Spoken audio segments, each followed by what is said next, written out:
자, 오늘은 제약주 중에서 인기주로 지금 불리고 있는, 심지어 테마까지 붙었어요. 이제 그런 종목이 있고, 극도의 소외를 받고 있는 종목. 이 두 가지를 한번 비교해 보면서 우리가 어디에다가 투자를 하는 게 더 좋을지 정답은 없죠. 예, 정답은 없고, 저는 이제 팩트만을 가지고 여러분들께 좀 말씀을 한번 드려볼게요. 그리고 네, 오늘 저녁 9시에 또 정해온 추천주가 있는데, 뭐 대략 어떤 컨셉인지 안내 잠깐 하겠습니다. 한미약품이 지금 2024년도 뜨는 종목이다. 그래서 올해 바이오하고 제약주가 제대로 된 평가를 받을 것이다. 이제 이런 전망이 지난해 하반기부터 계속적으로 증권가에서 얘기가 나왔습니다. 그 이유는 2020년도 코로나가 터졌을 때 제약주가 실적과 무관하게 주가가 크게 요동친 적이 있어요. 그때 주가가 크게 올랐던 종목들이 너무 많이 올라가니까, 급하게 올라가니까, 실적을 기반으로 하지 않고 올라가니까 그 뒤에 주가가 어떻겠습니까? 그냥 급락을 해버렸습니다. 그 뒤에 제약주의 실적이 좋아지고 있는데 하도 올라갔다가 그냥 급락을 해버리니까 실적과 무관한 흐름을 계속적으로 보였어요. 그게 벌써 3년치가 됐습니다. 그러니까 이제 증권가에서는 합리적인 의견을 제시한 거죠. 그 악성 뭐 매물도 이제는 어느 정도 소진이 됐으니까 올해는 그래도 제약주가 실적과 좀 연동되는 주가의 흐름을 보이지 않겠느냐. 그 안에서 2024년도 제약주 테마에서 비만 치료제 얘기가 지금 계속 나오고 있습니다. 계속. 코로나 때는 뭐 집에 있느라고 뭐 좀 친구들도 못 만나고 그랬지만은 그 사이 살이 쪘나 봐요. 그래서 다시 이제 동창도 만나고 이제 사회 거리 두기도 이제 끝나고 그러니까 자기 외모에 신경 쓰는 그쪽으로 가고 있고, 전반적으로 화장품과 제약 쪽에 에스테틱, 그러니까 미용 쪽으로 좀 많이 이제 가고 있는 흐름이 나오고 있어요. 그래서 거기서 이제 그 중에 하나가 비만 치료가 나오는데, 한미약품을 비만 치료제 대장주로 일단은 보고 있는 듯 합니다. 계속적으로 얘기가 나오니까요. 뭐 그동안의 매출에 보여줬던 거, 코로나 때 매출액이 좀 떨어졌네요. 그렇죠. 코로나 때는 매출도 떨어지고 영업이익도 떨어지고, 왜냐면은 한미약품은 전문 의약품이잖아요. 그래서 의사 처방전을 좀 필요로 하는데, 코로나 때는 사람들이 병원에 가는 걸 좀 꺼렸죠. 감염될까봐. 그렇죠. 코로나에. 그러니까 이제 제약 전반적인 매출액이 좀 안 좋았어요. 주가는 좀 올라가고 막 크게 요동쳤습니다. 그 뒤에는 안정적인 매출 성장이 일어나고 있고, 영업이익률도 이 정도면은 굉장히 매력적인 영업이익률로 좀 변하는 흐름이 나오고 있네요. 이건 올해 3분기까지 누적 실적입니다. 분기 실적 가보겠습니다. 이 기업은 2분기가 좀 비수기예요. 2분기가 비수기이고, 아무튼 뭐 좋은 흐름을 보이고 있어요. 매출 성장은 1, 2, 3분기 각각 좀 크게 볼게요. 12%, 8%, 7%씩 올라가고, 영업이익 성장이 좋았습니다. 1분기 46% 증가, 2분기 그렇고 3분기는 23% 증가. 전반적인, 그래서 우상향하는 모습이 지금 분기별로 실적이 좀 나오고 있습니다. 분별 매출로 볼게요. 어디서 매출액이 좋게 나왔느냐. 고지혈증 쪽이 얘네들이 로스젯이라는 게 이제 매출 비중 40%로 이게 주력 약품이라고 보시면 되겠고, 이게 9%의 성장을 했고, 복합 고혈압약이 매출 비중 26%인데 31% 증가했고, 역류성 식도염은 매출이 좀 감소를 했습니다. 뭐 경쟁사가 나타났다던가 좀 뭐 그런 부분도 좀 있겠죠. 전립선 비대증은 크게 증가했네요. 21%. 네, 그리고 뭐 발기부전 쪽엔 한 1% 정도 증가. 아무튼 좋은 매출 성장을 보였습니다. 그래서 실적을 집계해서 볼게요. 3분기 누적 매출액이 전년 동기 대비 9%가 증가했고요. 영업이익은 매출 원가율이 2%가 절감이 되면서 영업이익이 큰 폭으로 증가를 했습니다. 26%가 증가. 당기순이익은 더 좋아졌네요. 63% 증가. 네, 아무튼 훌륭한 실적을 좀 보였습니다. 간만에 보였네요. 네. 주당 순이익을 좀 볼게요. 네, 이것도 훌륭하게 네, 이런 모습이 나왔습니다. 전년 대비 누적으로 봤을게요. 75%가 증가했습니다. 지금까지 괜찮아요. 중요한 거는 가격이에요. 가격. 제가 누누이 말씀드리면은 업계가 이게 참 마음에 안 드는 게 이거예요. 2024년도 유망주, 망주.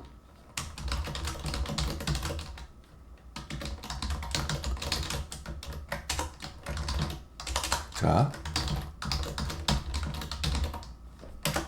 예. 자,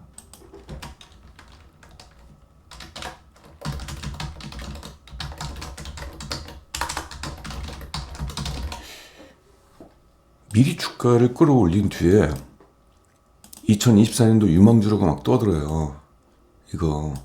근데 저희 개인들이 좀 안타까운 것은 이 지금 주가가 올라갔던 떨어졌던 간에 이 기업의 실적과 비교를 했을 때 지금 주가의 위치가 싼지 비싼지를 비교를 해야 되거든요. 주가는 과거의 주가와 비교하는 게 아니라 지금의 실적 혹은 앞으로의 실적과 비교했을 때 우리가 적정 주가를 어느 정도로 잡아야 되느냐를 먼저 아셔야 되고 거기에 따라서 투자 여부를 판단해야 되는데 그냥 2024년도 유망주라고 떠드니까 그걸 믿는 거예요. 이상하게 이제 우리 개인들은 주식시장에서는 기자 말은 잘 안 들어요. 근데 애널리스트 말은 참 잘 들어요. 어느 증권사의 어느 애널리스트가 이런 식으로 유망주라고 했다. 그러면서 뭔가 근거를 막 갖고 와. 근데 그것은 실적만 얘기하지 싼지 비싼지는 얘기를 안 해요. 거기서 속아 넘어가는 겁니다. 그러니까 증권가에서는 이게 유망주라는 팩트를 막 제공해요. 장문의 글을 통해서 거기에 낚이는 거예요. 제일 중요한 가격 이야기를 안 해요. 이게 싸냐 비싸냐 고평가냐. 이게 문제예요. 이게. 우리는 주식을 제조하는 사람이 아니라 유통하는 사람이잖아요. 샀다가 파는 거잖아요. 그럼 도매가에 뛰어가지고 지금 현재가에 넘겨야 되는데 적정주가에 넘겨야 되는데 가격을 안 본다. 그러면 비싸게 사가지고 비싸게 팔 수가 없잖아요. 자, 한미약품 가보겠습니다. 자, 그럼 4분기 실적 추정치를 좀 보겠습니다. 여러 증권사에서 컨센서스에 의해서 나온 거기 때문에 어느 정도 신뢰를 바탕으로 두고 있고, 그리고 이제 제약이라는 것은 이제 소비재 쪽이잖아요. 꾸준한 수요가 있는 거기 때문에 어느 정도의 안정적 실적은 나올 거라고 좀 보고 있습니다. 일단 매출액은 12%가 증가하고 영업이익은 전년 동기 대비 59%가 증가한다. 이 정도 되면은 올해의 실적은 괜찮아요. 그렇죠? 이러한 실적 성장을 바탕으로 해서 2024년도 내년도 실적도 좋아질 것이다. 이런 논리입니다. 그 논리에 대해서는 저는 반대할 이유가 전혀 없습니다. 자, 그러면 실적 성장 전망을 보고 그 성장률이 어느 정도 되는지를 좀 볼게요. 보니까 연평균 8%의 매출 성장, 앞으로 여기서부터 1년, 2년 동안에 매년 8%씩 증가한다. 그 얘기고 영업이익은 11%씩 증가한다. 올해 보여줬던 2024년도, 3년도, 그러니까 지난해죠. 높은 이익 성장률과는 약간의 그 이익 성장률이 조금 줄어드는 모습이 좀 보이네요. 그죠? 성장률 둔화가 좀 나오고 있는 이 지표입니다. 그래서 우리가 이런 것들을 이제 이걸 좀 숫자를 정확하게 우리가 좀 판단하고 이 기업의 성장률을 근거로 해서 지금 적정 주가가 합리적이냐 아니냐 그 부분을 판단을 해야 돼요. 성장률이 중요합니다. 그럼 순이익 쪽으로 볼게요. 순이익도 지금 연평균 11% 정도. 작년도 2024년도는 3년도는 아직 뭐 4분기 실적까지는 안 나왔지만 굉장히 높은 성장이 나왔어요. 그래서 주가도 긍정적인 흐름을 보였겠죠.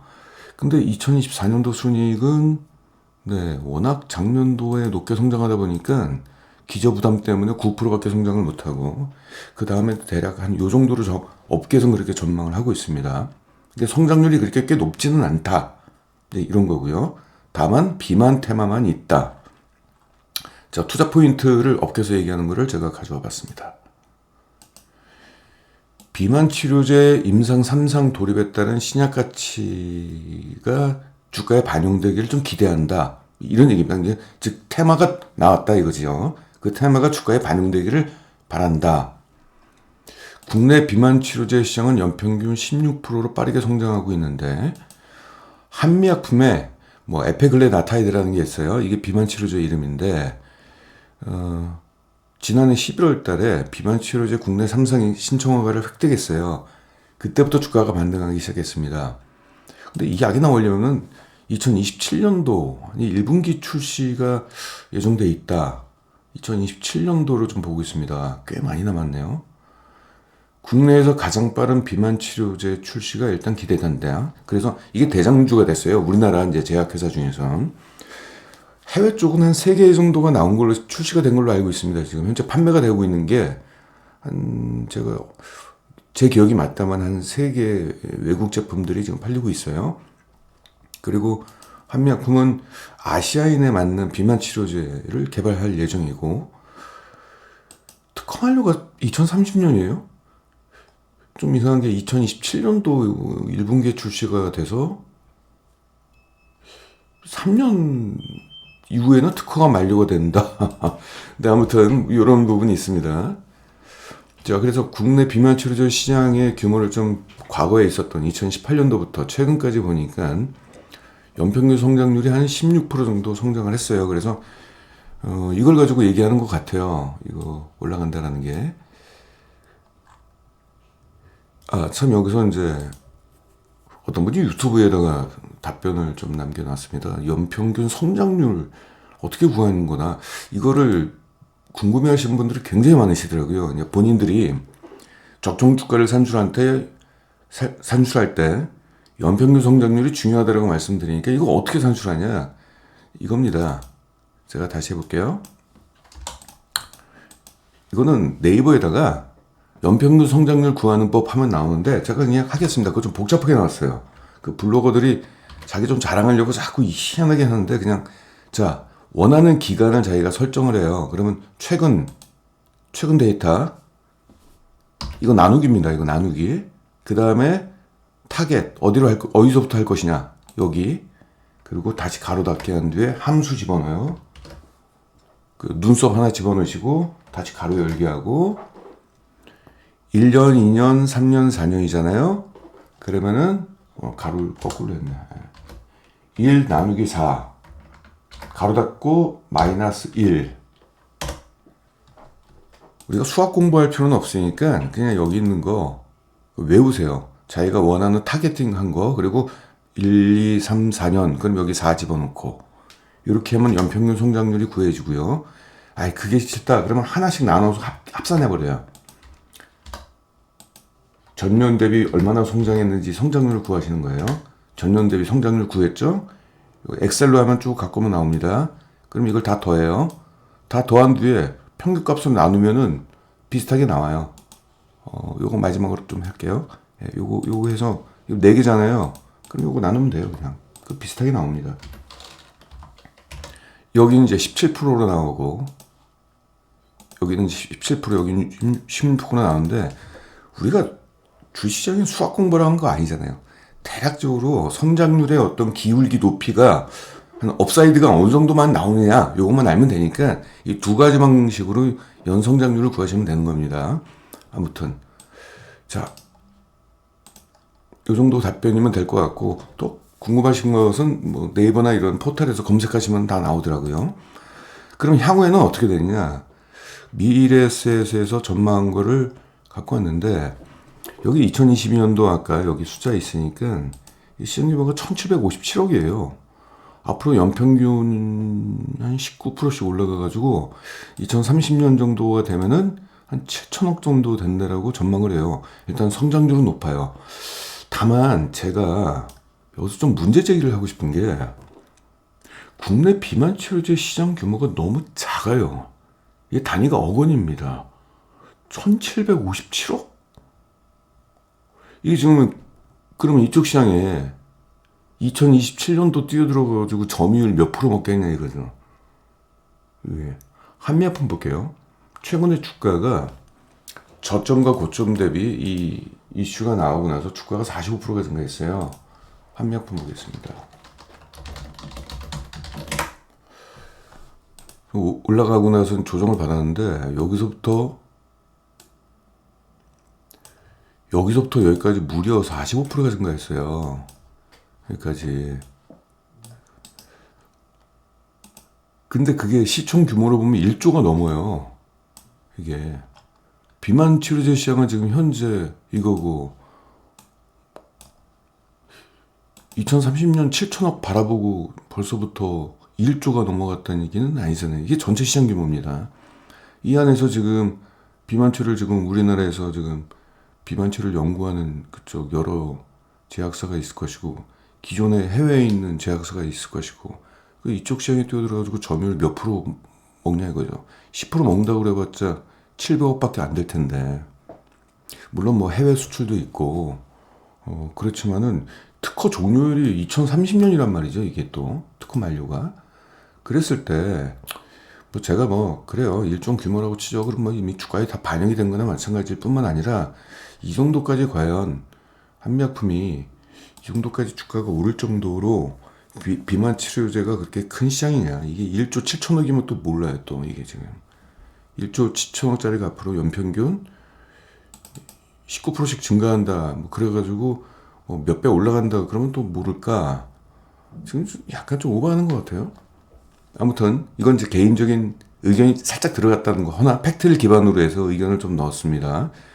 해외 쪽 수출이 어느 정도 될지 모르겠지만 해외 쪽은 또 이미 기존에 비만 치료제를 출시했던 글로벌 제약사들이 또 그쪽 시장을 또 이제 장악할 텐데 거기서 과연 얼마나 실적 전체 한미약품의 실적을 견인할 정도로 그쵸 볼륨이 있느냐 그 부분에 대해서는 저는 좀 의문을 가지지 않을 수가 없습니다.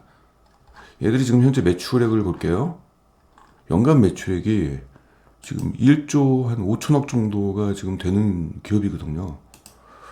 거기서 저 비만 치료제가 매출액이 얼마나 기여를 했지는 좀 모르겠습니다. 아무튼 자 그러면 그렇다 치고 그럼 이 기업에 최근 10개 증권사가 목표가를 제시한 거를 있어요. 그 평균치를 갖고 왔더니 2024년도 기준으로 보니까 47만 8천 원 정도 이 정도를 주고 있어요. 그러면 이것을 PR로 환산하면 41배를 주고 있습니다. 그럼 PR 환산 딱 보면은 이 기업은 한미약품 같은 경우는 과거부터 높은 밸류를 좀 받았죠. 한 41배를 이렇게 주더라고요. 여기가 목표 PR 41배입니다. 2024년도는 PR이 30으로 좀 떨어질 것 같다. 2025년도는 26 정도로 떨어질 것 같다. 이건데 지금 여기서 제 문제 제기하는 거는 첫 번째 국내 제약사 평균 PR이 14배예요. 업종 평균이 14배인데 거기서 그래요. 뭐 전체 기업이랑 평균치하고 비교할 이유 없죠. 한미약품이 연구 개발하는 것도 있고 기업 가치가 더 높으니까. 그래서 더 높은 PR을 받는 것까지는 제가 오케이. 거기까지는 제가 이제 이해가 되는데 문제는 성장률입니다. 지금 이 기업의 성장률이 EPS 성장률을 볼게요. 11%예요. 연평균. 보통 성장률보다 PR을 낮게 해주는 게 정상이거든요. 왜냐하면 이것도 이 기업을 분석하는 애널리스트가 긍정적인 마인드로 가급적 낙관적인 지표로 삼아가지고 성장률을 구성을 해요. 근데 업계에서 PR을 줄 때는 이 실적이 안 나올 가능성이 더 높지 않겠느냐. 그래서 요보다 더 낮게 주는 게 정상입니다. 보통 기업이. 근데 이 기업이 과거부터 뭐 제약 바이오라는 어떤 미래 가치를 반영한 높은 밸류를 관성적으로 받다 보니까 이번에도 그런 높은 밸류를 지금 주는 것 같아요. 이 부분에 대해서는 시장의 판단이기 때문에 제가 가타부터 얘기는 안 하겠습니다만은 저라면 다른 사람에게 한미약품을 추천을 도저히 제 입으로는 얘기를 못할 것 같아요.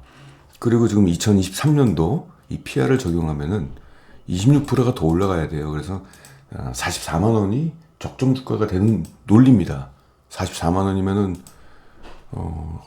저 지붕 뚫고 확 올라가 되네요. 여기가 2023년도 저 위가.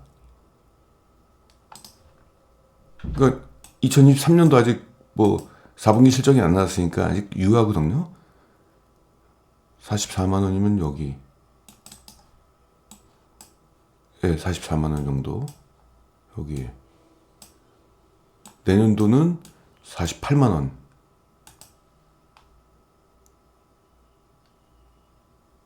올해 48만 원. 여기.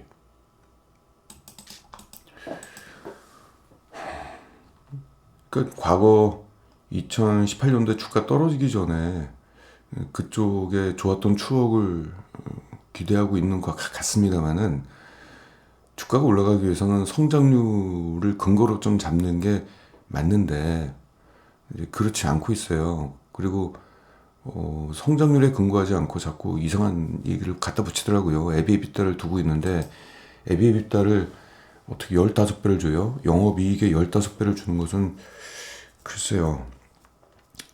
그 영업이익의 시가총액과의 관계를 15배로 두고 있는데, 글쎄 그 부분에 대해서는 왜 다른 종목에 대해서는 다른 잣대를 갖다 두고 또 이럴 때는 또 이렇게 EBITDA를 갖다 두는지를 모르겠습니다. 원래 통상적으로 PEG라고 그래가지고 EPS 성장률을 근거로 해가지고 목표가를 산출하고 그래요. 그건 지금 뭐 2차전지들이 다 그런 식으로 하고 있고 다른 기업들도 마찬가지인데, 이건 지나치게 좀 낙관적인 게 아닌가. 그리고 과거에 관성적으로 높아졌던 PR, 코로나 때 높아졌던 그 PR, 어떤 그런 부분을 끌고 와서, PR 높잖아요. 이걸 근거로 해가지고 이렇게 주는 것 같습니다. 그럼 제가 다른 종목을 한번 얘기해 볼게요. 그 전에 아까 제가 이 제목을 이렇게 잡았잖아요. 인기 종목. 네, 지금 한미약품이 인기 종목이죠. 누가 봐도 인기 종목이죠. 그러면 반대로 소외주 뭐 볼까요? 예. 심지어는 최근에 나온 리포트 제목이 뭐냐면은 4분기 때 저평가 드디어 돌이 뭐 이런 식으로 나왔어요. 저평가래요. 야, 그래서 제목 다시 한번 볼게요. 뭐라고 했냐?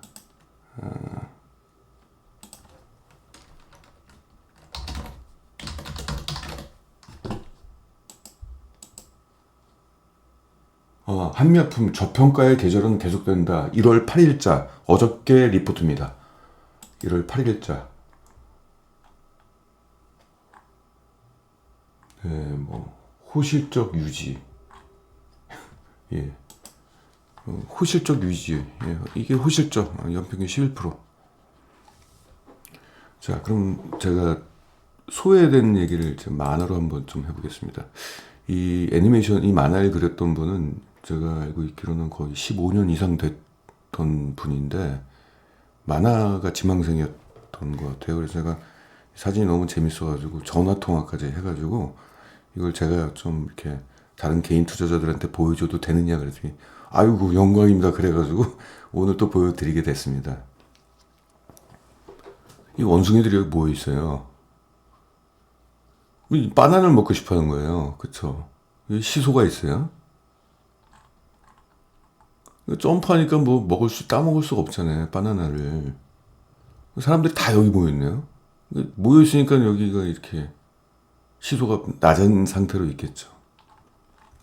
근데 여기서 갑자기 어떤 한 원숭이가 용기 있게 올라가는 거예요.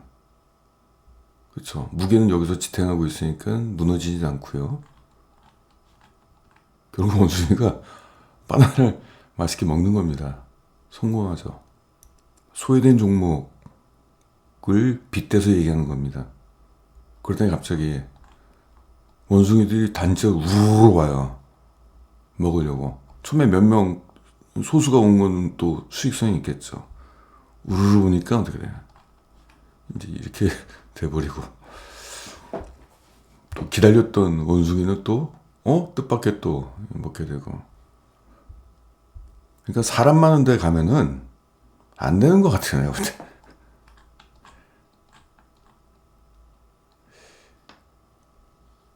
그러면 사람이 안 가는 제약주, 극도로 소외된 유나이티드 제약주를 말씀드리겠습니다. 2023년도 사상 최대 실적이었고요. 주가는 역대급 저평가를 보고 있습니다. 왜? 아무도 안 가니까. 이쪽으로. 아무도 안 가니까. 이게.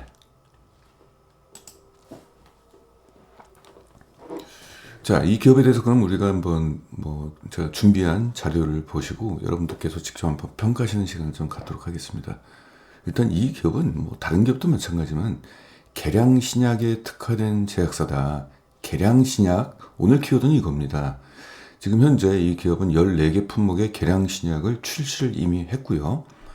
연매출 100억 이상을 보통 블록버스터급이라고 얘기를 해요. 그런 계량신약을 4종 정도를 지금 보유하고 있어요.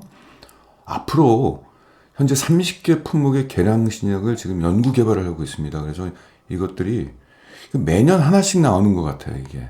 그래서 이게 비중이 점점 많아지면은 기존에 나왔던 것은 계속 팔리고요. 신규로 이런 것들이 나오게 되면은 어떻게 되겠습니까? 실적이 좋아지게 되는 거죠. 왜냐? 계량신약이 마진율이 좋습니다. 그래서 최근에 2021년도부터 최근까지 한 3개의 계량신약이 출시가 좀 됐어요. 그래서 요것들 때문에 지금 사상 최대 실적이 나온 거예요. 근데 아무도 이 기업에 대해서 관심을 안 갖고 증권가에서는 이 기업 리포트를 안 쓰고 있습니다. 그러다 보니까 관련된 뉴스도 안 나오고 실적이 좋아진지도 모르고 왜 좋아졌는지도 이유도 모르고 그러니까 누가 이 종목을 사겠습니까? 홍보가 안 돼 있는데.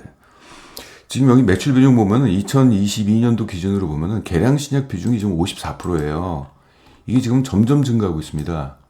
요게 계량신약 쪽이 뒤에서 좀 볼게요. 일단 재만족성 보겠습니다. 일단 재만족성이 굉장히 좋습니다. 일단 순차익 금율이 없어요. 그러니까 무차익 경영을 사실상 무차익 경영을 지금 하고 있다는 얘기고, 부채비율은 26%에 불과합니다. 유동 비율이 100%를 넘는 321%. 그래서 재만족성이 뛰어나고, 얘네가 지금 갖고 있는 현금이 1천억 규모예요. 투자 부동산 규모까지 합하면 1,500억. 그럼 이게 무슨 의미냐? 유나이티드 제약 보겠습니다. 시가총액 얼마인가요?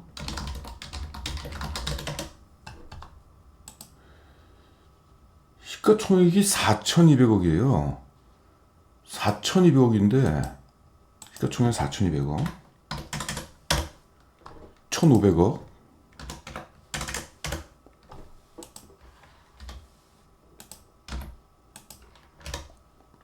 와, 시가총액의 35%가 현금입니다.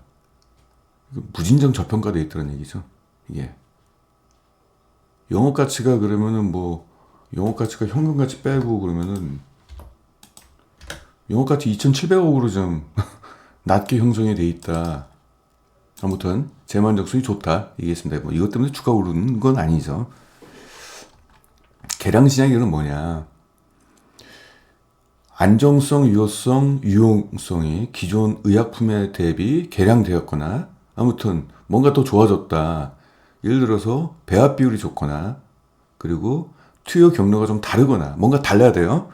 그리고 다른 효과가 추가가 되거나 그리고 함량, 제형, 용법, 용량 이런 것들이 다르거나 좀 뭔가 효과도 좋고 편익적 가치를 제공해 줘야지 식약처에서 계량신약으로 인정을 해가지고 독점적 지위를 좀 몇 년 동안 주는 거죠, 이거를. 근데 계량신약이 참 좋은 게 뭐냐면요. 다른 제약사들은 신약을 만든다, 그래가지고 연구 개발 비용이 굉장히 오래, 이게 많고, 기간도 많이 걸리잖아요. 근데 얘네들은 완전 오리지널 신약을 만드는 게 아니라 이미 있는 약에다가 플러스 알파를 붙이는 거예요. 그래서 짧은 시간과 적은 투자 비용으로도 개발이 가능합니다. 그러니까 얘들이 지금 후보 물질이 30개가 있다는 얘기죠. 그 30개를 거의 1년에 한 번씩 지금 출시를 하려고 하고 있어요. 그러면은 실적 좋아지는 것은 당연한 거죠. 왜냐? 계량신약 같은 경우는 경쟁사가 없다 보니까 기존 약보단 좀 더 좋은 거기 때문에 경쟁 관계가 없잖아요. 그러니까 가격 경쟁을 안 하는 거죠. 그러니까 좀 마진 쪽에서는 좀 유리하게 되는 거죠. 다른 제약사는 그럼 어떻게 되느냐? 해외에 있는 원료 의약품 원재료 사다가 그냥 조립해가지고 영업사원 풀어가지고 영업을 하는 거예요. 그러니까 의사 처방이 나올 리가 있겠습니까? 그러니까 비용 많이 들어가지고 병원 영업을 열심히 해야 되는 그런 좀 태생적 한계를 갖게 되겠죠. 근데 계량신약 같은 경우는 의사들이 새로운 계량, 지금 나온 것보다 좀 더 계량돼가지고 효과도 어느 정도 검증이 돼 있고, 그렇게 된다면 환자한테 처방전을 많이 써주게 되는 경우가 된다는 얘기죠. 국내 계량신약의 시장 규모는 연평균 18%로 괜찮습니다. 이 정도면 고성장이죠. 얘들이 갖고 있는 기술을 좀 볼게요. 이중 제어 방출 기술. 그래가지고 약물 방출 제어가 일정하고 정교하게 이루어진다. 이런 거죠. 혹은 위장에서 녹게끔 한다던가, 장에서 흡수가 될 수 있게끔 한다던가, 이런 식으로 해가지고 뭐 이중 제어를 한다. 뭐 이런 기술이 좀 있고요. 이게 뭐냐면요. 흡수율이 어떤 약은 십이지장에서 흡수가 너무 빠른 속도로 돼버리면 얼굴에 막 홍조기가 나고 심장이 벌렁벌렁 뛰고 막 이럴 수도 있잖아요. 이게 이제 부작용인데, 이러한 부작용을 줄이기 위해서 여기저기서 조금씩 흡수를 해가지고 그런 쪽의 어떤 부작용을 좀 줄이는 뭐 이런 얘기입니다. 그리고 나노파티클 기술 같은 경우는 약물 사이즈를 줄인다는 의미는 이겁니다. 하루에 삼시세끼 3번 먹어야 될 약을 하루에 한 번만 먹게 한다든가. 직장인 특히 남자들 아침에 식사 안 하고 출근하잖아요. 점심에는 뭐 점심 먹는다고 해서 약을 먹었다 쳐요. 저녁에 또 회식한다고 그래가지고 술 먹느라고 또 못 먹을 수도 있잖아요. 그래서 3번 먹어야 될 거를 한 번 먹어도 되는 복약 편의성을 제공한다는 얘기죠. 그럼 의사들이 그 환자들 딱 보면서 직장인과 뭐 약도 제때 못 먹을 것 같다 그러면 이런 약을 처방해 준다는 얘기입니다. 그리고 또 2알 먹어야 될 걸 한 번에 삼킬 수 있게끔, 이게 오메가3입니다. 이게 고지혈증 치료제인데 오메가3 안에 이 약이 좀 들어가 있는 거예요. 근데 웃긴 게 오메가3는 이게 건강기능식품으로 구분이 돼 있잖아요. 그러면 그 의사가 오메가3 어디 시중에서 구해서 먹으면서 이 약도 같이 먹어야 돼. 이런 처방은 좀 애매한 처방이 되죠. 이게. 어찌됐든 2알을 먹어야 될 걸 한 번에 먹을 수 있게끔 이런 기술이죠. 뭐 대표적인 기술이라고 보시면 되겠습니다. 자, 저런 기술을 갖고 이 기업은, 제가 지금 이 그래프를 갖고 왔는데 이거는 매출 상위 제약사입니다. 유한양이 1위죠. 쭉 이제 상위 제약사를 쭉 갖고 왔는데, 여기서 이 기업의 영업이익률을 보시면은 제약사 평균이 한 7.2%거든요. 여기 상위 제약사 평균 보면 7.2%인데 이 정도. 유나이티드는 18.37%가 돼요.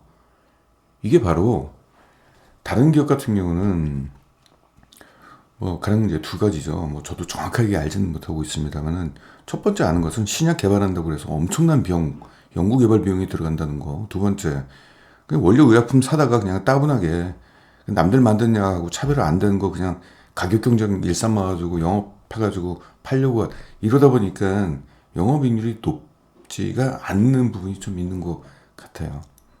근데 이 기업은 이제 개별 신약 중심으로 비용도 비교적 많이 들이진 않고 빠른 시간 내에 만들 수 있으니까 완전 차별화된 영업이익률이 나오는 거죠. 이런 영업이익률이 우연히 어쩌다 한 번 나온 게 아닙니다. 올해 실적은 더 좋아집니다. 자, 연간 실적 보겠습니다. 보시면은 여기 매출액을 보시면은 코로나 때를 제외하고서는 단 한 번도 역성장을 한 적이 없어요. 매출액도. 영업이익률은 어때요? 계속 오르고 있습니다. 이게 코로나 때 같은 경우는 얘들이 전문의약품이다 보니까, 아까 한미약품도 동일하죠. 의사 처방 건수가 좀 감소했죠. 병원에 잘 안 가게 되니까. 그러다가 이제 코로나가 이제 거의 이제 끝나고 2022년도부터는 제대로 된 다시 이런 성장률 궤에 다시 올라왔죠. 그리고 최근 3분기까지 나온 영업이익률은 21% 점점 좋아지고 있습니다. 이 이유가 왜 영업이익률이 자꾸 오르냐? 개별 신약에 대한 출시가 계속 나오고 전체 매출에서 차지하는 개별 신약의 비중이 점점 증가하기 때문에 이러한 구조적 성장을 하는 겁니다. 앞으로 계속 출시가 돼요. 그러면 영업이익률 실적은 더 좋아지겠죠. 매출액과. 그래서 과거에 실적 흐름이 있다는 얘기는 과거 실적이 좀 되게 중요해요. 왜냐면은 그걸 통해서 이 기업의 경쟁력이 어떤 건지를 우리가 알 수가 있거든요.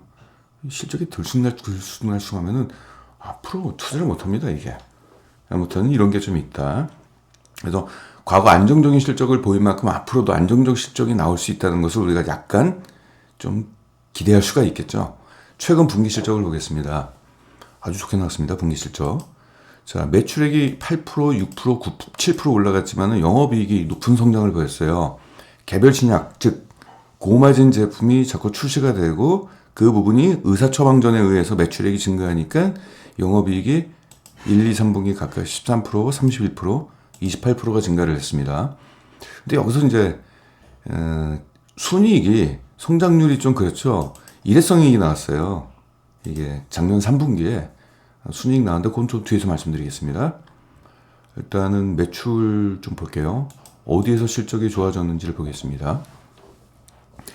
일단 이게 지금 여기 표시한 이 5가지 약이 연매출 100억 이상 규모의 전체 매출을 견인하는 건데 최근에 신약이 나온 게 이거예요. 최근 출시된 걸 좀 더 말씀드릴게요. 아무튼 이것이 지금 실로스탄이 2% 올라가고 아토메콤비젤 이게 고지혈증 치료제입니다. 이것도 출시된 지 얼마 안 된 47%가 증가, 오메트 큐트렛 12% 증가, 라베듀오 뭐 이런 것들이 이렇게 증가를 했네요. 이 부분은 뒤에서 말씀드릴게요. 그래서 전반적으로 개량 신약 쪽의 매출액은 12%가 증가했어요. 그럼 기타 전체 매출액의 40%를 차지하고 있는 그 일반 의약품 있죠. 그냥 해외에서 원재료 사다가 그냥 조립해서 만드는 거 있잖아요. 2% 성장밖에 안 했습니다. 즉 영업이익이 크게 증가한 것은 마진율이 높은 개량 신약 쪽에서의 매출액 증가 때문에 수익성이 크게 개선이 됐다. 자, 그래서 이걸 실적을 결산해서 보겠습니다. 매출액은 7%가 오르고 영업이익은 26%가 증가했어요. 이거는 아까 한미약품하고 비교해 볼게요. 성장률. 매출액 9% 오르고 한미약품 영업이익 26% 거의 비슷하죠. 9%, 26%, 7%, 26% 영업이익 기준으로 보게 된다면은 그렇죠. 똑같네요. 성장률은 이제부터 가격이 중요한 거죠. 주당 순이익을 볼게요. 지난해 3분기가 이건 쳐주지 않습니다. 이런 일회성 이익 있죠. 영업이익과 동떨어진 이건 외화 환산 이익이거든요. 환율에 의해서 일회성 이익이 반영이 되는데 이런 거 쳐주지 않아요. 이것도 떨어진 것도 환율이십니다. 그래서 아무튼 뭐 이런 부분이 있다. 자, 그럼 실적 전망을 좀 볼게요.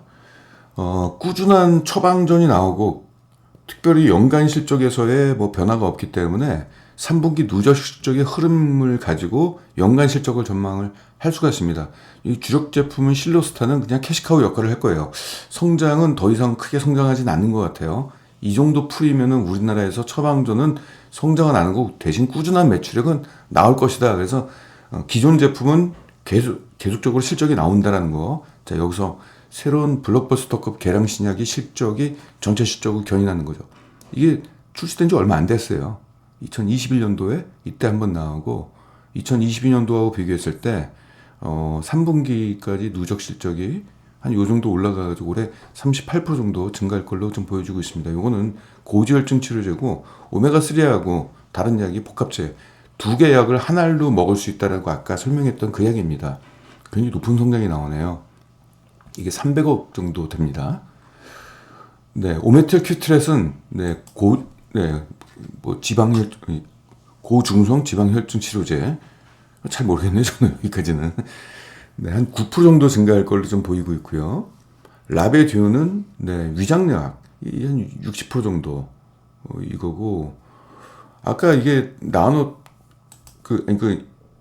이중 뭐 그런 거 있잖아요. 뭐 위장에서도 녹을 수 있고 십이장에서도 녹을 수 있고 어디에서 빠르게 녹을 수 있느냐 막 속도를 조절할 수 있는 어떤 기능을 갖고 있다고 했잖아요. 이건 빠르게 흡수해가지고 신속한 효과를 낼 수 있는 부분입니다. 이건 무려 60%가 증가하네요. 이건 올해 100억을 넘네요. 네, 지금까지는 이제 블록버스터급이 아니었는데 올해 100억을 넘을 걸로 이제 전망이 됩니다.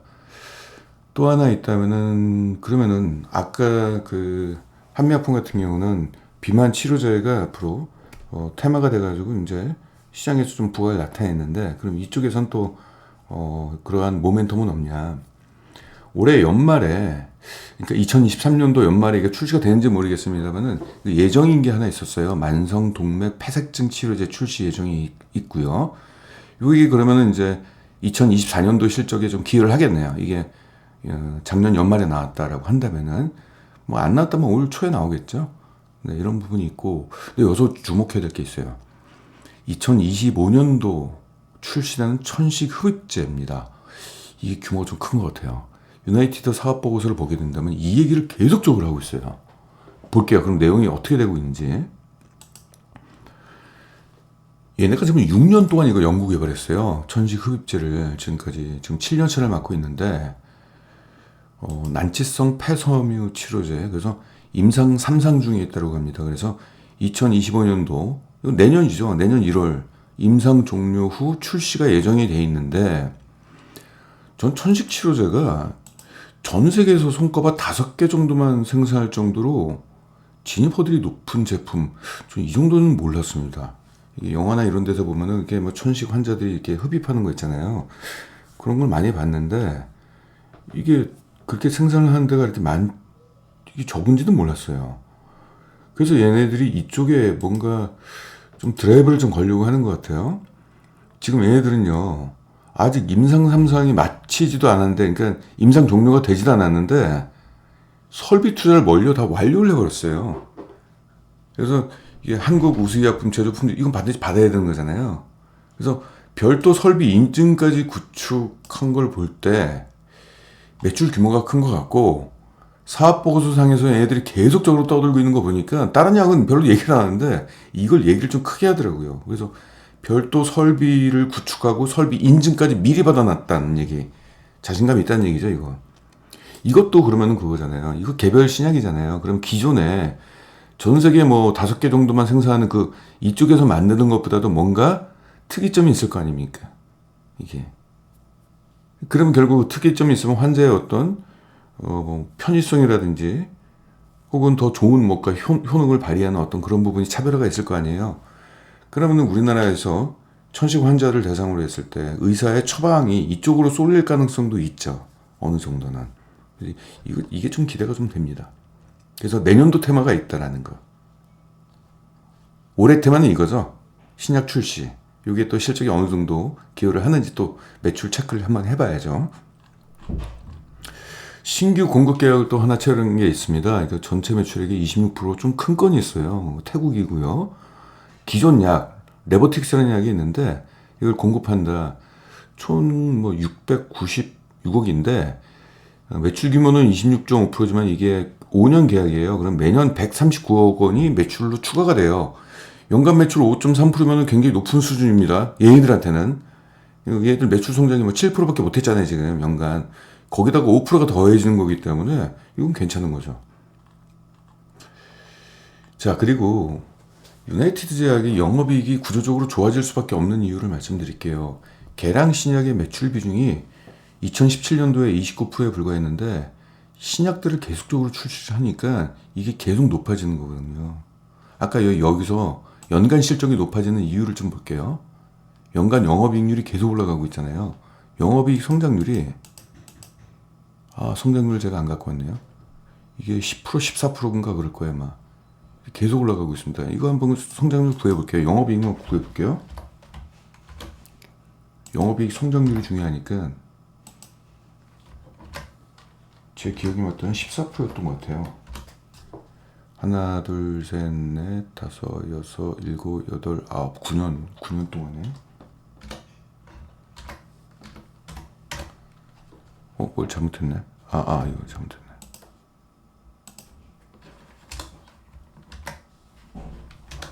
네, 14%.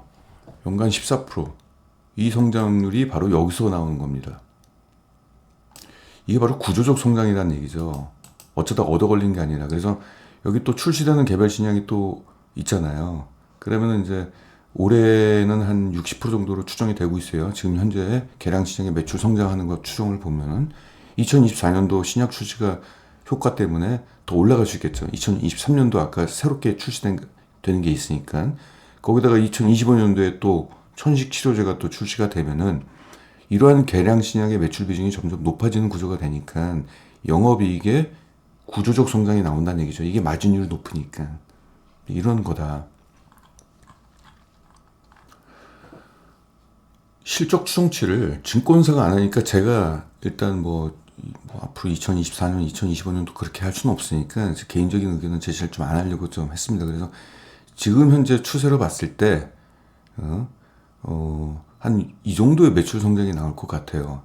이 정도. 그래서 매출액이 전년 대비 10% 정도 증가, 영업이익은 26% 증가. 이거 똑같죠? 아까 분기 실적. 분기 실적이 이 정도 성장했으니까 이 정도 나올 것 같다. 뭐 이런 부분이고요.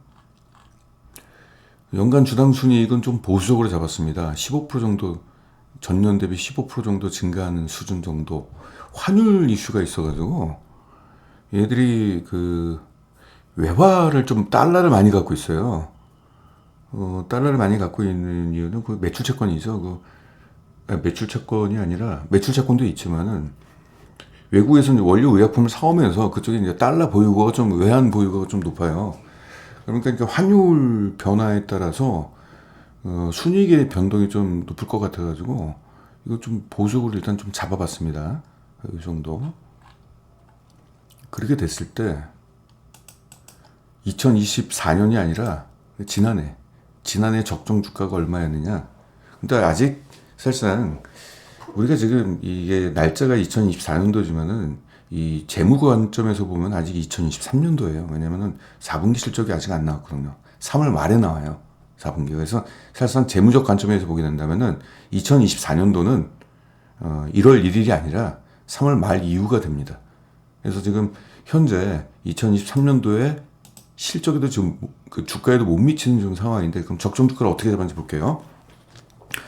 아까 지금 성장률이 15%나 뭐 아까 한미약품에 11%나 뭐 성장하는 거 거의 비슷하잖아요.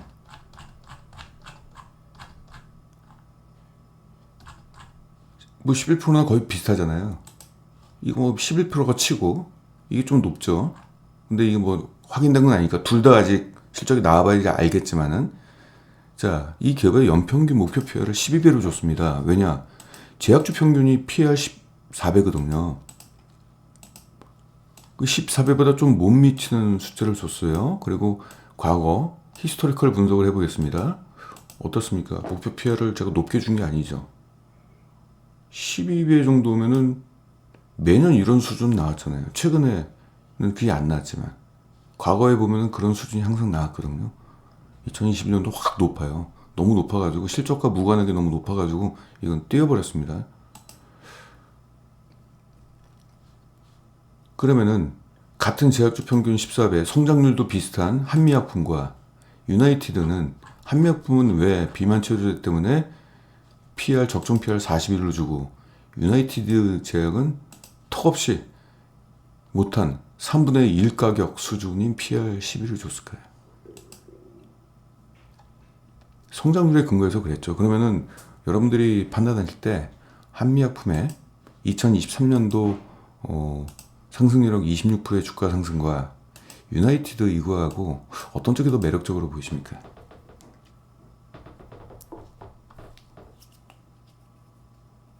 이제 이것은 뭐 각자의 판단에 맡겨야 되는 거겠죠. 그래서 유나이티드는 2024년도에도 성장할 걸로 보여요. 여기에도. 그러면 이게 기대 수익률이 좀 더 높아지겠죠. 그렇죠. 이게 바로 소외된 종목들입니다. 아까 원숭이가 용감하게 올라간 이 원숭이가 어디에 올라갔다고 생각하냐면, 저는 이렇게 소외된 종목들. 사람들이 왜 안 올라갈까요?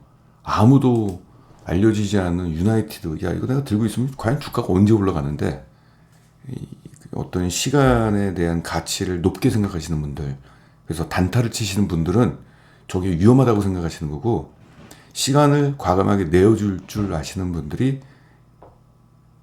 아까 원숭이를 자꾸 우리하고 비교하니까 좀 이상한데, 아무튼 그렇습니다.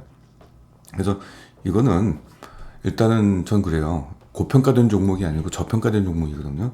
그러면은 저평가잖아요. 사실상 적정 주가가 지금 PR도 8.2가 나왔죠. 싸잖아요.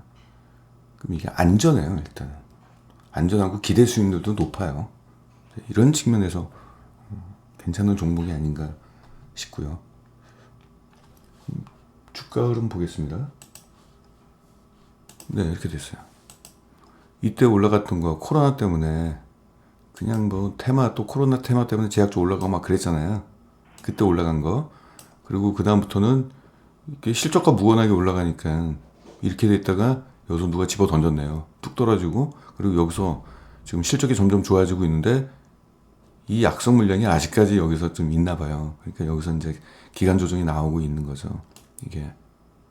근데 나올 만큼 나왔어요. 지금 1년 6개월 넘게 지금 기간 조정이 나왔으니까 이제부터는 여기 있는 물량도 어느 정도 그쵸 해소가 됐을 것이고 올라가겠죠.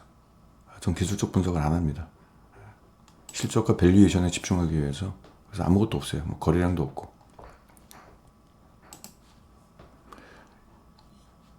38,000원이면은 한번 차트에다 선 한번 거볼게요.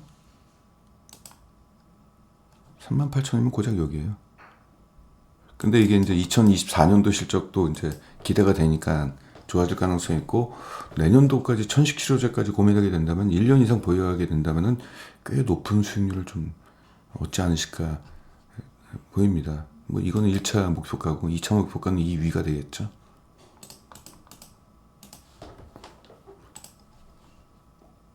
오늘 회원 방송 할 거 잠깐 말씀 좀 드려볼게요.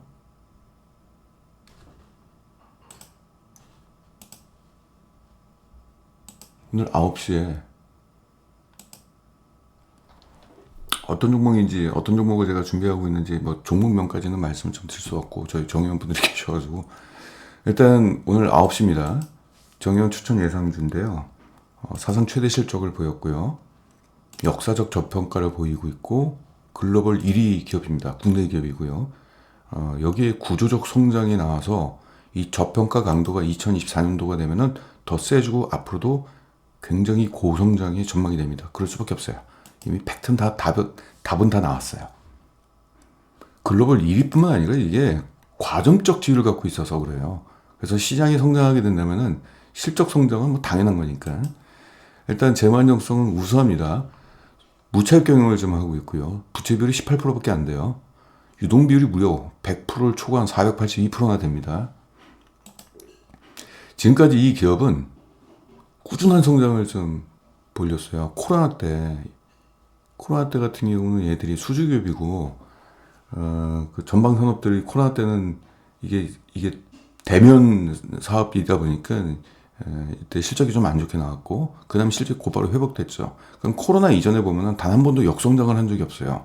계속적인 매출 성장을 이뤘다는 것은 이 기업이 그만큼 경쟁력이 있고 경쟁사하고 경쟁이 치열하지 않다라는 증명이고, 두 번째 산업이 계속 성장하고 있다는 얘기를 지금 증명하는 거거든요. 자, 그래서 앞으로 이러한 성장이 계속적으로 나올 수밖에 없을 겁니다. 그동안의 성장은 어디서 했냐? 해외 쪽에서 해야 했습니다. 해외 쪽. 과거에는 해외 매출 비중이 2004년도쯤에는 36%밖에 안 됐지만 지금 80%나 됩니다. 국내는 매출 비중이 떨어졌죠. 해외 쪽 매출 비중이 커지니까 상대적으로 떨어지는 거죠. 이게 중요해요. 지금 이게 2021년도입니다. 2030년도까지 연평균 18%의 고성장, 이건 어마무시한 고성장입니다. 이게 전방 산업이에요. 이게 왜 성장하냐면은 전 세계가 지금 에너지 효율을 높이려고 지금 하고 있고요. 그래서 지금 신재생 에너지가 나오고 막 이러다 보니까 그 관련된 그 투자 비용을 회수하기 위해서 에너지 효율을 좀 더 높이려고 지금 하고 있어요. 그리고 에너지도 조금 쓰려고, 좀 덜 쓰려고 지금 하고 있는 겁니다. 에너지 비용을 절약하기 위해서. 그래서 지금 막대한 에너지 인프라를 전 세계적으로 지금 선진국 중심으로 해서 투자를 하고 있는데, 그 기반에는 환경 규제 때문에 그렇고요. 기후 변화 대응, 이것 때문에 그렇습니다. 하나씩 보면은 재작년도 이제 유럽이 에너지 안보 이슈가 부각이 됐죠. 러시아가 파이프를 잠가버렸잖아요. 그리고 러시아로부터 또 원유 수입도 유럽이 제일 많이 하고 있잖아요. 그러니까 안 되겠다 싶어가지고 지금 수입을 모두 금수 조치했습니다. 앞으로 이제 계약이 종료가 되는 것부터는 재계약을 러시아하고는 안 하겠다. 그러다 보니까 이제 가스도 지금 없고, 가스는 과거에 이제 파이프로 러시아로부터 아주 값싸게 받았다가 이제는 미국으로 또 비싸게 받잖아요, 지금. 왜냐면 파이프로 받다가 그 가스를 액화시켜가지고 LNG로 운송비까지 더해져서 받는 규모가 됐잖아요. 그러니까 과거보다 더 높은 비용을 써야 되는 지금 상황이다 보니까 유럽이 안 되겠다 싶어가지고 어떻게 신재생에너지 쪽으로 가잖아요. 풍력이나 이런 것들은 싸니까 더 싸요. 이게. 예. 그리고 중동 쪽도 특히 사우디 같은 경우는 탈석유한다고 그래가지고 돈 벌기 위해서 거기다가 엄청난 투자를 지금 하고 있죠. 돈을 벌기 위해서는 어떻게 돼요? 석유, 가스 쪽에다 투자를 엄청 많이 하고 있잖아요. 미국 같은 경우 기후위기 때문에 지금 정전이 작년도에 7시간이 났대요. 전체 지역에서. 그래서 이런 기후위기에도 어떤 그런 부분 때문에 최근에 이제 아무튼 이런 투자가 가속화되고 있다. 근데 이쪽 분야에서 애들이 부품이 있는데 글로벌 1위입니다. 예. 그래서 이러한 고성장 시장 글로벌 전방 산업에서 온전한 실적 수혜를 볼 걸로 좀 보이고 있고, 이쪽 시장의 경쟁이 치열하지 않고 이미 상위 업체들이 과점을 하고 있어요. 예. 얘네뿐만 아니라 다른 이제 소위 경쟁사라고 있잖아요. 상위 세계 업체가 이쪽 시장을 과점하고 있기 때문에 이런 성장을 온전하게 향후할 걸로 좀 보이고 있습니다. 그리고 고객사들이 거래처를 안 바꿔요, 잘. 예. 한 번 쓰면 그 제품을 계속 쓰게 되는 부분이 있습니다. 다른 업체 거는 자기 장비하고 맞지 않을 뿐만 아니라 장비하고 다시 세팅을 하기 위해서는 그만큼의 또 이제 시간과 비용이 좀 들어가니까 문제를 일으키지 않고 썼던 부품을 계속적으로 쓰는 습관이 있어가지고 거래처하고는 보니까 장기 계약을 체결하더라고요. 국내 시장에선 독점이에요. 국내 시장은 거의 90% 정도 점유율. 자, 분기 실적을 보겠습니다. 자, 이 기업이 기회가 있어요. 자, 1, 2분기 실적 굉장히 좋아졌죠. 전년 대비 69% 증가, 매출액은 50% 증가, 1분기, 2분기. 영업이익은 167% 증가, 2분기 때는 178%가 증가했는데, 어떤 게 지금 기회냐. 이 종목의 주가가 급락을 했어요. 3분기 때 갑자기 영업이익이 전년 대비 역성장을 했습니다. 성수기가, 이때가 성수기인데 성수기 때 박살났어요. 영업이익률이. 뚝 떨어진 거 어떻게 해? 너무 깜짝 놀라가지고 기관들이 주식을 다 매도했습니다. 일단은 피하고 보자. 근데 알고 보니까 3분기 실적이 뭐가 문제였냐면 그냥 일회성 비용이었어요. 이게. 근데 비용이 일시적인 거였고 4분기부터는 다시 영업이익률 20%대의 수익성 회복이 전망된다고 그쪽에 탐방했던 그 애널리스트 그 입에서 나왔습니다. 그러니까 회사에다가 물어본 거죠. 수익성이 왜 떨어지냐. 그러니까 원재료를 갑자기 비싼 게 투입이 돼가지고 그랬다. 4분기부터는 괜찮다. 이런 답변을 들었으니까 그러면은 뭐 이게 사실이라고 한다면 지금 떨어졌던 주가는 지금 저평가예요. 자, 그럼 3분기까지 실적을 누적해서 보겠습니다. 그래도 좋아요. 매출액은 47%가 증가했고요. 영업이익은 76%가 증가했습니다. 당기순이익 50% 증가. 그러니까 3분기 실적이 살짝 무너져도 솔직히 무너진 것도 아니고 전년 대비 요것만 좀 역성장 있고 원래 1, 2분기가 워낙 좋다 보니까 4분기 때 다시 회복이 된다니까 4분기 실적 볼게요. 네, 회복이 되는 걸로 나왔습니다. 그래서 영업이익률이 다시 23%대로 회복이 된다. 그러면 이제 앞으로의 실적은 어떻게 될까? 2024년도 수주 기업이기 때문에 수주 잔고를 보면 되겠죠. 수주 잔고가 좀 이제 올라가고 있는데 이 수주 잔고 규모가 2023년도 올해 추정되는 실적과 비교했을 때 1.34배예요. 그러니까 매출액을 초과한 수주 잔고를 갖고 있고 앞으로 수주는 계속 나올 겁니다. 그래서 일단 내년도 안정적 실적 성장이 예상이 된다. 일단 뭐 매출액보다 높으니까 내년도 매출 성장은 뭐 당연한 거잖아요. 연간 실적을 보겠습니다. 업계는 어떻게 얘기하는지. 무려 매출액이 연평균 23%씩 올라가고요. 앞으로 지금 올해 실적 좋은 거 빼고 앞으로 23%씩 올라가고 영업이익은 연평균 25%씩 증가할 것이다. 즉 사상 최대 실적이 올해 나오고 그러니까 작년에 이미 나올 것이고 2024년도 사상 최대 실적 계속 그 경신해 나갈 것이다. 이게 앞서 이것 때문에 그렇습니다.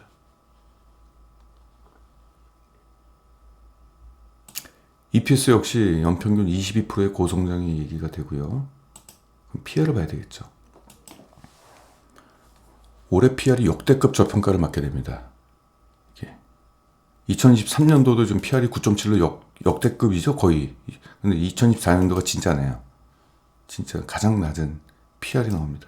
일단 사상 최대 실적에다가 역대급 저평가, 글로벌 1위 기업, 그리고 향후 기후위기부터 시작해가지고 에너지 안보, 아무튼 에너지 투자에 따른 글로벌 투자에 따라서 환경 규제 이런 것들 때문에 어쩔 수 없이 구조적으로 올라갈 수밖에 없는 성장. 그러니까 이 기업을 진짜 최근에 주가가 급락하는 바람에 그냥 주워먹게 됐습니다. 일단은 여러분들이 보실 때 판단하시기 바랍니다. 적정 주가 목표 PR 13.5배를 줬어요. 자, 성장률과 근거해서 보겠습니다. 성장률과 비교했을 때 터무니없이 낮은 PR을 줬어요. 성장률은 20인데 거의 반값 가까운 숫자로 낮게 잡았어요. 목표 PR을. 그리고 과거의 흐름과 비교했을 때 부담 없는 위치죠. 그렇죠. 매년마다 목표 PR은 이건 돌파를 했잖아요. 13.5배는. 그러니까 이러한 실적이 나오는 것은 네, 가능성이 굉장히 높다. 이미 2023년도 실적과 비교했을 때도 상승률이 무려 40%나 되고요. 이제 올해 64% 배당도 있고요. 올해 한 60% 이상의 기대 수익률을 갖고 들어가고 중장기 투자도 가능한 종목이 아닌가 이렇게 생각합니다. 근데 적정 주가에 도달하면은 일단 차익 실현하고 나서 나중에 더 싸게 사는 게 좀 낫겠죠. 네, 이런 종목을 오늘 소개할 생각입니다. 오늘 저녁 9시입니다. 과거에 추천했던 12월 달부터 추천했던 종목들 기가 막힌 종목들 많습니다. 네, 오늘 여기까지 하고요. 끝까지 시청해 주셔서 고맙고요. 전 매주 화요일 날과 금요일 날 오후 4시에 이런 식으로 여러분들과 이슈가 되는 종목 그리고 우리가 한번 관심을 가져야 될 종목 비교해 보면서 솔직히 당하지 말자 이런 말씀 좀 드리고 싶네요. 네, 여러분들 좋은 저녁 되시기 바랍니다. 이번 주 금요일 날 다시 4시에 뵙겠습니다. 감사합니다.